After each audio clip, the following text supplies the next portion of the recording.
Good morning, everyone. Thank you so much for joining us this morning for the 2025 Focus Trade Mission to China and 2025 Focus Trade Mission to Hong Kong.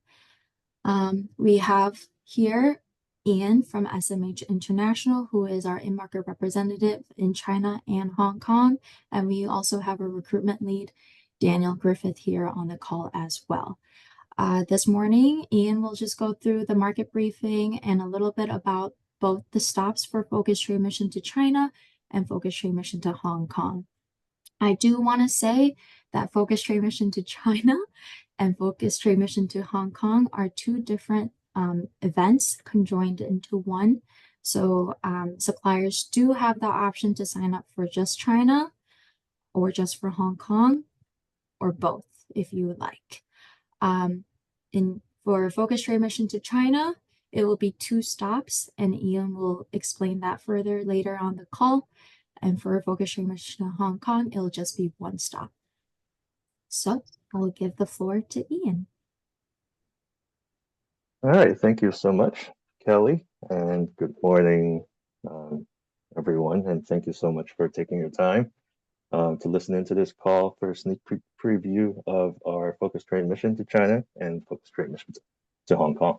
So before we get into the mission itinerary, I'd like to just give everyone a bit of background information, a briefing on the China market, so you guys have a better idea of what's going on right now and what to expect.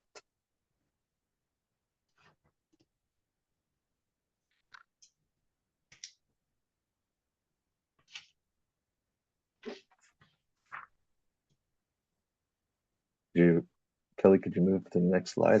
Or is it? All right, thank you. Yeah, so just to pick a quick background information on China, obviously one of the largest countries in the world, and currently has the second largest population in the world with 1.4 billion people, and it is the second largest economy in the world as well, with a GDP of $18 trillion in 2024, which is behind just only the United States.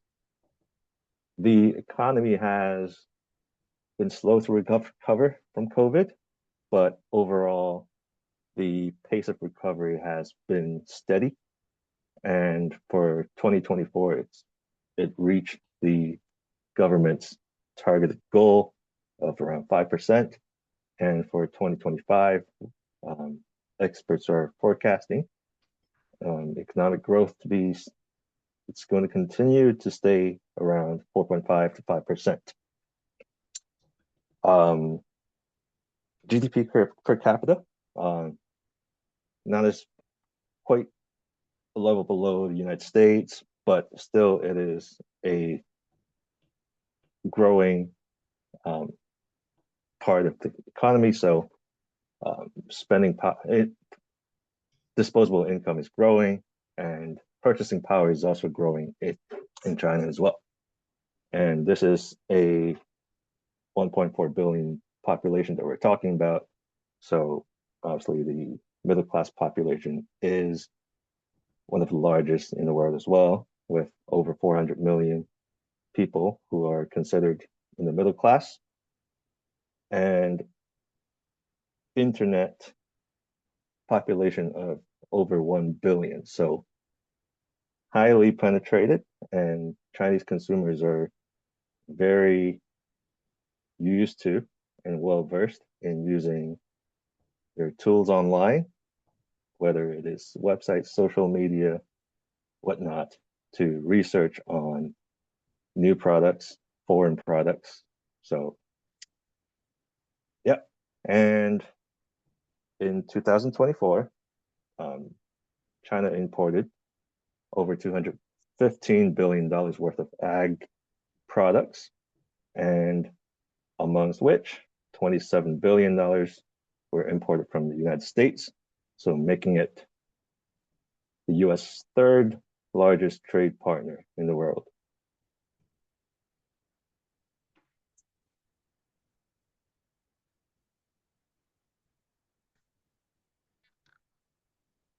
So here we can see the map of China I've highlighted some of the key markets within the country. In the red dots, you're going to see what is called first-tier markets. These four markets include Beijing, Shanghai, Shenzhen, and Guangzhou. These four markets are considered the most mature and with the highest economic power. And in the green spots, you're going to see just a few of the more top second-tier cities. These cities are emerging very quickly and are some of the most highly potential markets within the country. So as you can see with the stars, we're going to be visiting Shanghai, Hangzhou, and Hong Kong in the east coast of the country, as well as the southern part of the country.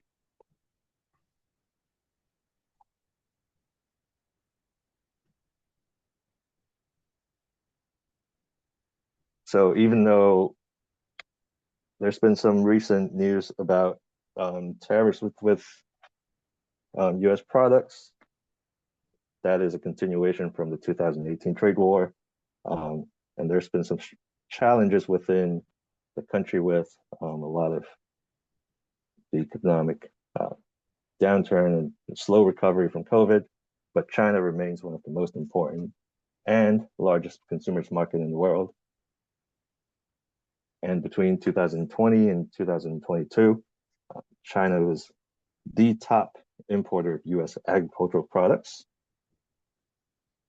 And for the most part, China has been a huge importer of bulk commodities from the United States, but the proportion of consumer-oriented products in recent years has continued to grow very steadily.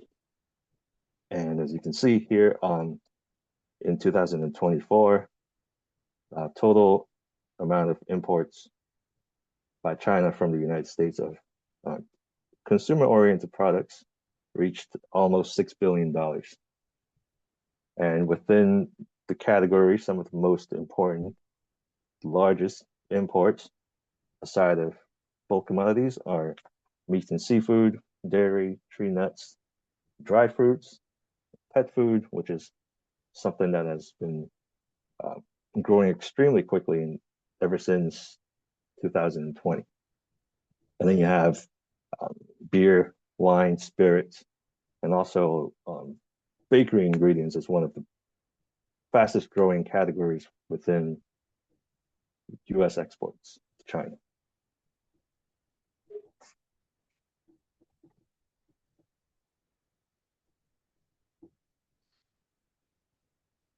Yeah, so here I'd like to share a little bit of information about the retail market, the food service market, as well as the food production industry within China. So the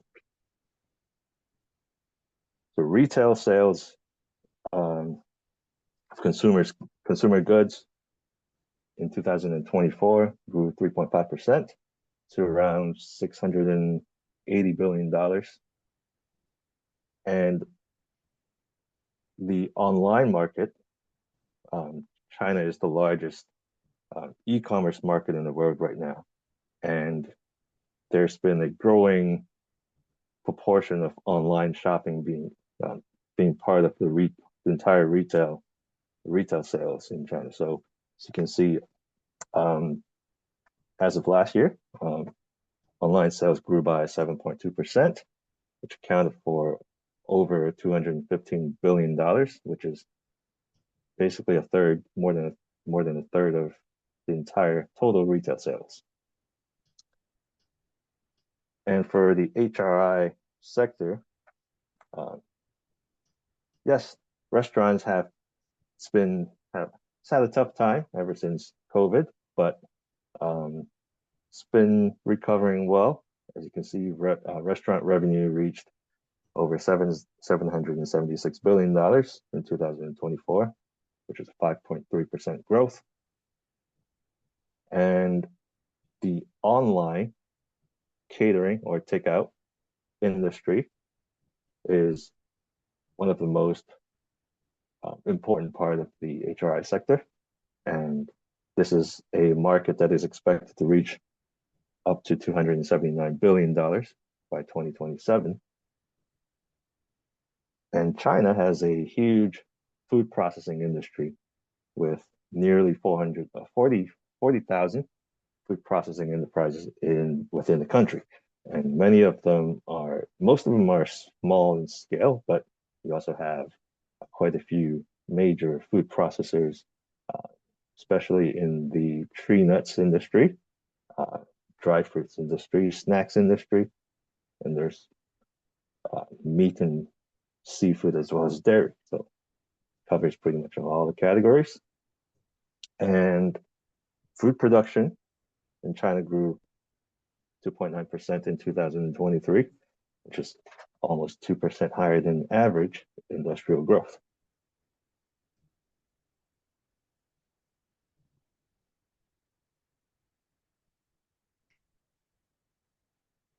And I'd like to take a little bit of time to kind of talk about Hong Kong as well.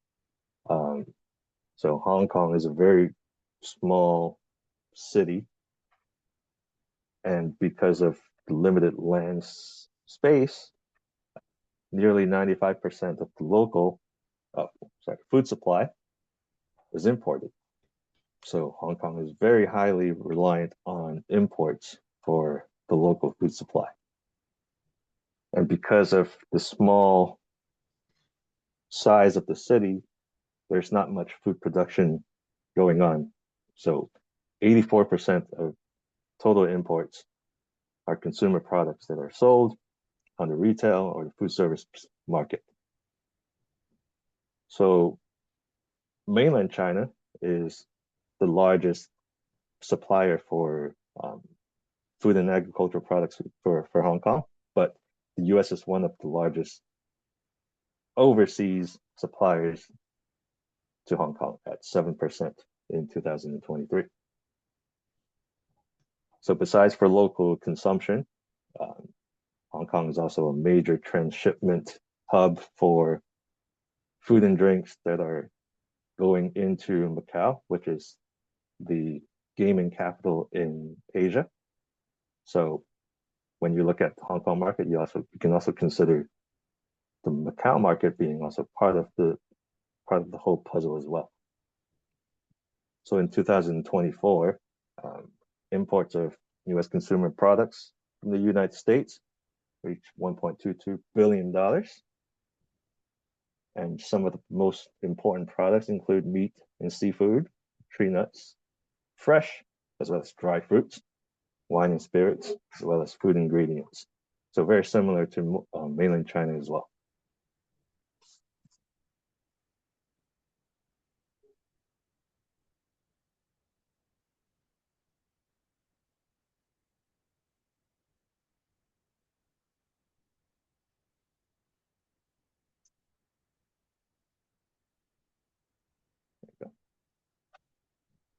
So the Hong Kong economy actually has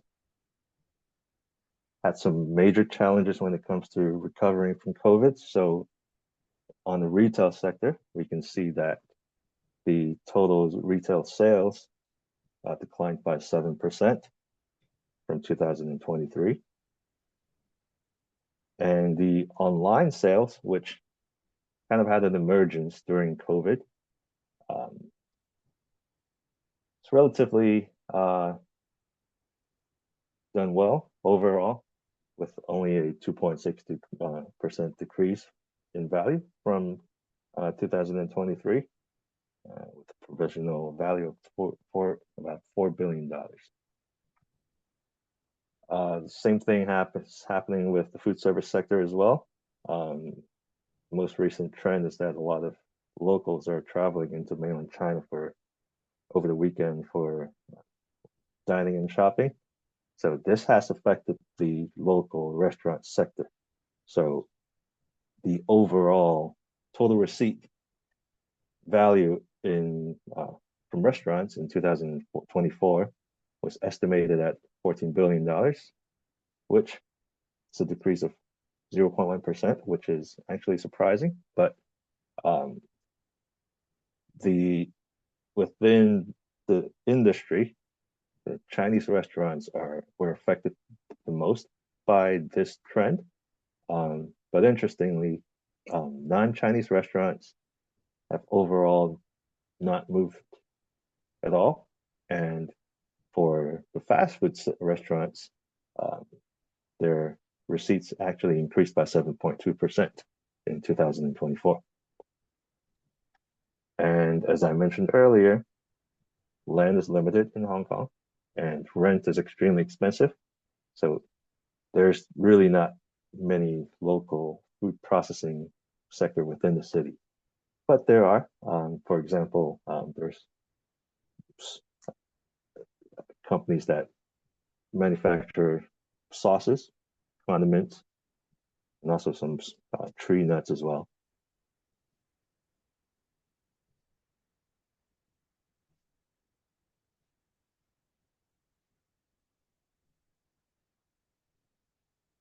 So here are some market trends that we've kind of observed over the past 2 to 3 years. And first and foremost is private label. So during COVID, the shipment delays and all the logistic issues that were happening kind of caused a lot of retailers to kind of take a second look at the type of products that they're offering to consumers. So in order to provide product sustainability and more competitive products, a lot of retailers are starting to look at offering their own private label products. And this is something that is happening to a lot of tree nuts, dried fruits, as well as snacks, but particularly cookies. We're seeing a lot of private label supermarket brands that are coming out with their own tree nut brands, dry fruit brands, and so whatnot. And kind of similar to the issue that I just mentioned, because of the longer transit time and custom clearance delays that were happening during and also after COVID, more and more traders in China and Hong Kong are starting to look at longer shelf life products. So by longer shelf life, I'm talking about a minimum of 18 months or more. So a lot of traders are looking to work with suppliers who can offer products that have a longer shelf life. And obviously, because of COVID, people are paying more attention to their health. So health consciousness is one of the major reasons why consumers here in China and in Hong Kong, they're looking at products that are healthy, good for you. So products that are preservative free, low sugar, low fat, or have fewer additives are becoming more popular.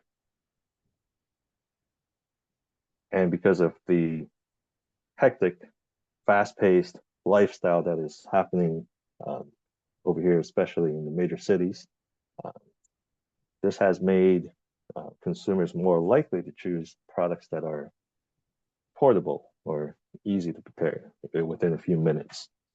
So products like prepackaged meals, prepackaged snacks, pre-cooked meals, frozen entrees, sorry, but these are products that are also becoming more and more popular.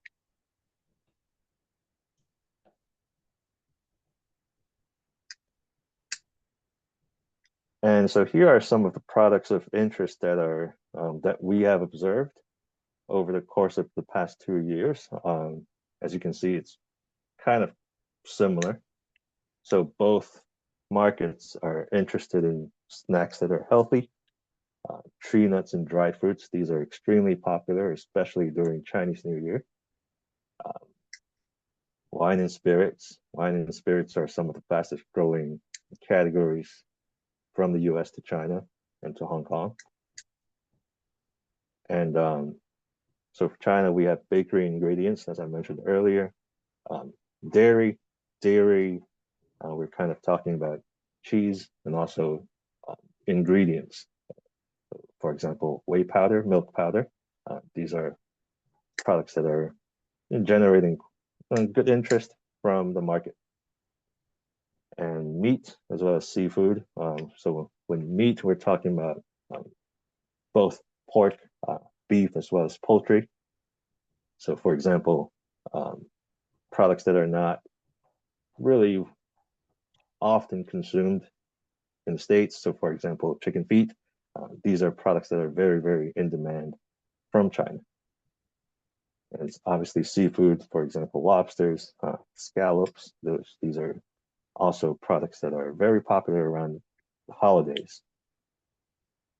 And pet food. Pet food is something that is, as I mentioned earlier, growing extremely fast, especially after the U.S. gained market access to the country.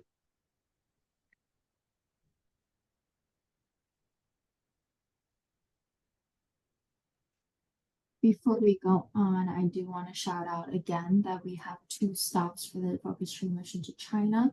As mentioned, it will be in Shanghai, and the second stop will be in Hangzhou. The first half of the itinerary will be focusing on focus trade mission to China, which is the mainland China, as Ian has mentioned. And the second slide after this will be focusing on the itinerary for focus trade mission to Hong Kong. If you're interested in both the stops, the itinerary will flow one into the other. But if you choose to have one stop for this, if you only choose to have focus mission to China or just the focus mission to Hong Kong, we have separated the slides into 2. Yeah, so just to kind of go through the general itinerary. So if you're taking part of the China mission, then you'll be arriving in Shanghai on August the 10th, which is a Sunday. As it shows right here, visa-free transit. This is a new policy that began in December 2024. So if you have a itinerary that takes you to a third country after you visit China, you can go through, get into China for, I believe it's 144 hours, which is plenty of time for you to be taking part in this mission. So you don't really need to apply for a Chinese visa just for this mission. So the next day, Monday morning, we'll be visiting the office of ATO Shanghai, where they will host us to give us a market briefing about the market in Eastern China. In the afternoon, we'll head back to the hotel to set up for the one-on-one meetings where you will be meeting with prearranged buyers that we interview and vetted. And in the evening, which is tentative, but we'll be hosting a networking reception where you can chat and mingle with some of the buyers and also some of the suppliers from the mission. And on the next morning, we'll be heading, actually, let me take that back. You'll be checking out from the hotel with your luggage, and we'll hop onto a bus for a market tour in Shanghai. We'll visit some retail shops. You get to check out the products that are offered in those stores, and check out competitive products, as well as kind of learn about what the consumers are like over here in China. And after that, we'll take a bus, 2 to 3 hour ride to Hangzhou. And if everything is on schedule, we'll be arriving in Hangzhou at around 3 o'clock in the afternoon. So we'll have a retail tour in the city as well. And after you rest up for the evening, the next morning on Wednesday actually, we'll be visiting an e-commerce company. We're setting up something right now, so we're not sure which company it is, but I might have not mentioned this, but Hangzhou is actually the e-commerce center of the country. Most of the most important e-commerce companies and platforms are based there. So it will be a good experience to kind of learn about the e-commerce sector in China and kind of see what kind of opportunities for partnership or corporations. So in the afternoon, we'll head back to the hotel for one-on-one meetings with local buyers. And that would kind of wrap up the China mission. And if you're taking part in the Hong Kong trade mission, we will be traveling to Hong Kong the next morning. And after we landed in Hong Kong, we'll visit retail stores in the city. And the actual date is actually coincides with the Hong Kong Trade Development Council's Food Expo trade mission. So this is something that is a unique opportunity for you to kind of check out the trade show. And in the next morning, on Friday, we'll head to the office of ATO Hong Kong for a market briefing before one-on-one meetings in the afternoon, and wrapping up with a networking reception in the evening. And on Saturday,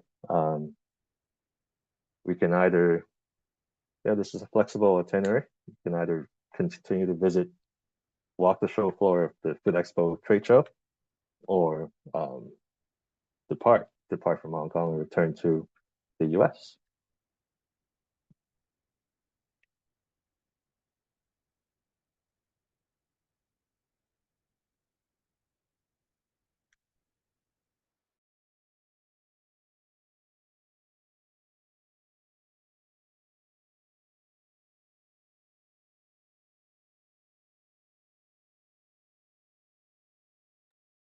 Ian, we can't hear you. But I'll go ahead and take over. I think Ian's mic kind of went off. But the next slide shows the hotels that we will be kind of staying in. Of course, the logistics are still being made, but we will all be staying at JW Marriott for all the 2 stops of the China mission, which is in Shanghai, the heart of the city. So you'll be able to have the chance to walk around during your free time if you wished. And then when we land in Hangzhou, we'll also be checking into JW Marriott as well. After we have landed in Hong Kong, the hotel we'll be staying in is only 10 to 15 minute ride from the Hong Kong Food Expo that Ian has talked about, which will be taking place around the same time during our focus trade mission to Hong Kong. Each stop, we are still working on the logistics, of course, and more further information will be coming for both the hotels and the travel and even the Hong Kong Food Expo. Food Export is still in talks with the trade organizers, so more information to come for those.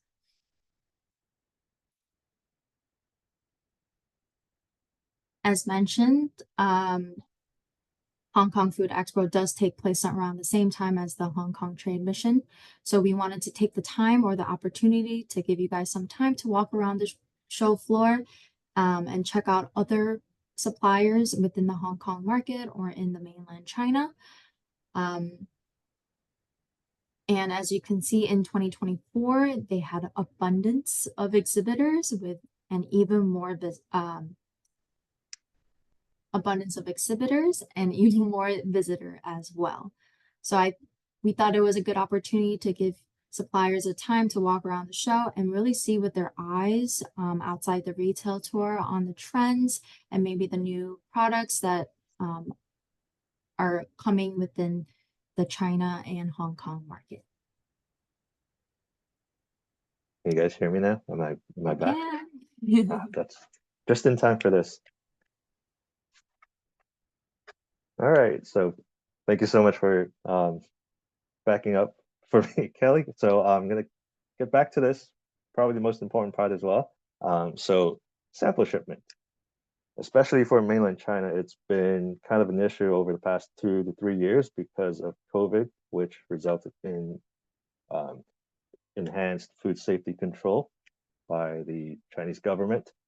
So currently, products that are not registered with the Chinese customs or GAC um, are unable to enter the market if you're mailing it by courier. So we're talking about uh, DHL, UPS, FedEx, mainly. But as far as I'm concerned, as of this moment, any non-animal or plant-based pre-packaged food products may be shipped into China via courier as personal goods. So mail it to our office or one of our staff's home as personal goods or gift. And that comes with a limit of 5 to 10 kilograms. So that's, I think, 11 to 22 pounds. And with a declared value of under 1,000 RMB or 138 US dollars. So if you're sending your products over to China this way, it'll have to be shipped as a gift or as an online purchase from one of us. So you're going to have to kind of work with us to provide some sort of proof of purchase, maybe an invoice or a store receipt or screenshots from your online stores or an online shop that your products are being sold at. So those will be required by the Chinese customs in order for them to be cleared. And for any animal or plant-based products that are not registered, it will be most recommended that you hand carry them with your luggage when you come over to China. I know there's going to be some hesitancy when it comes to doing that, but it's not a big deal for now. Now, if your products are actually registered and approved by the Chinese customs, you can actually send them directly to China as a sample. And we will be working with a local consignee to work with you to get these products in, as long as you have the documents that are required. So for example, airway bill, commercial invoice, packing list, and certificate of origin. Now, if you're shipping any, let's say meat or seafood or dairy, tree nuts, specific health or sanitary certificates are going to be required as well.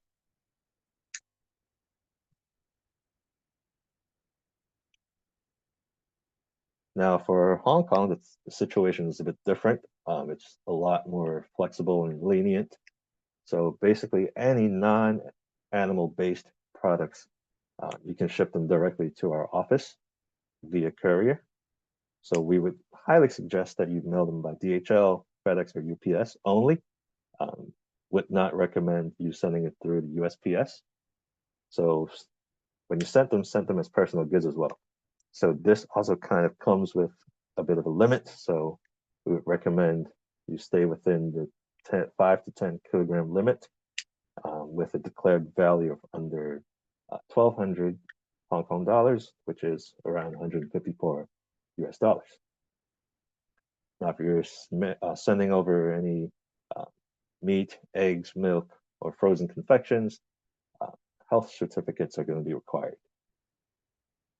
And if you're sending any seafood products that are meant to be eaten raw, for example, oysters, that also requires health certificates as well.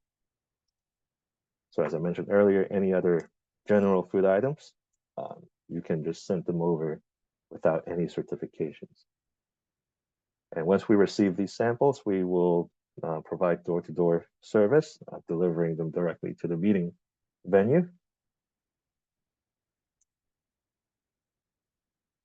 So I believe that should be most of the information that I'd like to share today. Obviously, if you guys have any questions, we'd be more than happy to answer them. Yep, we'll stay on the call for any Q&A that suppliers might have. I have also included the contact information for myself and Daniel, who is on this call. We also have an activity coordinator. Her name is Shirley from Wisconsin Department of Ag. She could not join us for the call today, but she is happy to pass any communication. So I have included her email as well. So we will stay for a couple minutes if anyone has questions, but if not, I hope everyone has the rest of the day. And thank you so much for joining.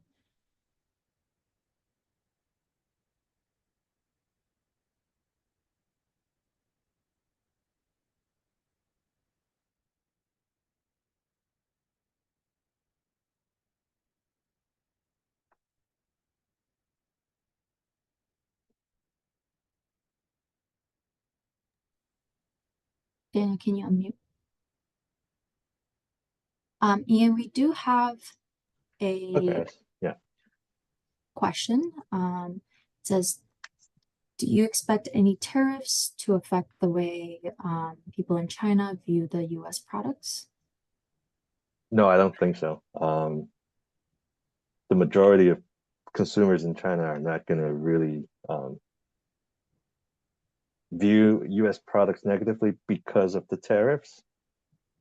So, especially because this has been an ongoing thing since 2018. So any additional tariffs are not really going to sway the view of the consumers. That's my opinion. Yeah. Thank you. Anyone else? Are the duties same as in China and Hong Kong or different? So are you kind of following up with the earlier Yeah. question? Yeah. Yeah, especially for Hong Kong, consumers there are so used to American products over the past 4 or 5 decades. It's very ingrained into their minds that US products are very high in quality and safety. So it's always had a good reputation amongst the people there. So so I don't see any effects on that. Thank you. All right.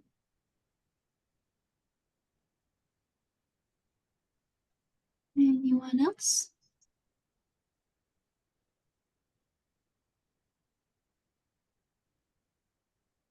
If not, we can conclude for our sneak peek to Focus Trade Mission to China and Focus Trade Mission to Hong Kong. I've said this all throughout the call, but I wanted to shout it out again. Focus Trade Mission to China is a separate registration from Focus Trade Mission to Hong Kong. So if you do wish to join for both, it'll be 2 separate registration. And of course, Daniel is on the call here if you have any questions about the registration. And I myself is the International Marketing Program representative who is working alongside with Ian, working on the logistics for the Focus Trade Mission for both stops. So if you have any questions, again, our emails are on the screen here. And please feel free to reach out with any questions you might have about the sneak peek or the market in general, and we'll be happy to assist you all. But with that being said, I hope everyone has a great day, and thank you so much for joining. Thank you. Thank you.